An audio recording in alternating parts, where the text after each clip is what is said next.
Again, good morning guys.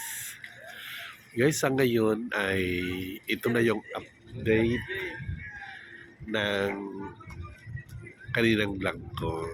So ito yung lugar namin. So sa ngayon guys, kung makikita nyo, medyo dumami na yung mga sasakyan. Kasi guys, alam nyo, nagsinatingan na yung mga patinga galing sa laot. Yan, ang dami, di ba? Yan. O, sila. Yan ang sinatingan. Ang dami kasi guys dito ng mga yung mga patinga dito sa amin. Kaya yan, unti-unti na yan, na dami yan dito.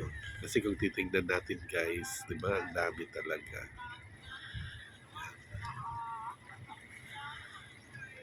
Diba? Ang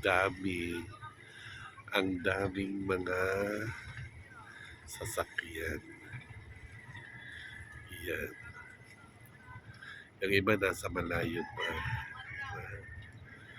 Okay. So, alam nyo guys, ito yung hanap buhay namin dito. Ito yung pinagkakakitaan ng karamihan ng mga tao dito. Dito rin sila kumukuha para panggastos sa mga nag-aaral nilang mga anak guys. Diba? Kaya, again, sa mga mayaman siya ng mga anak na binabaliwala lamang ang edukasyon, again, maghunos dili na kayo. Kasi kami nga rito, kahit sa kabila ng hirap ng buhay, ay lumalaban pa rin sa hamon ng buhay.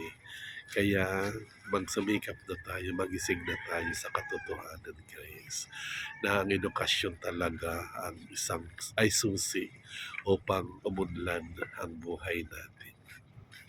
Diba? Okay. So yan.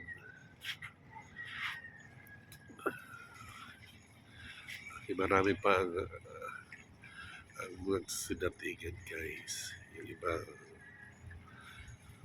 Yung iba nandiyon dyan pa ang dami talaga guys dito.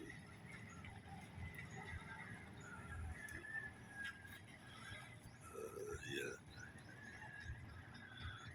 Ang dami pa talaga.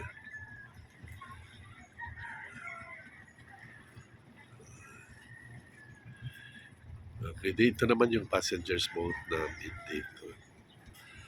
From Monday to Saturday, ito yung sinasakyan namin. Guys. Diba? Kaya sa mga kamag-anakan ko siya na nasa iba't ibang sulok ng daigdig, guys, ito yung lugar natin. Sana sa magitan dito ay maibsan man lang ang inyong mga pangungulila. Sa magitan dito, makita man lang ang sitwasyon ng ating barangay, di ba? Shout out sa mga viewers ko dyan, sa mga kaibigan ko, at syempre sa mga panood ng video ito. Sana nasa mabuting kalagayan tayong lahat at malayo sa anumang disgrasya at kapahamakan. Okay, hanggang sa muli guys. Thank you very much. Jesus loves you.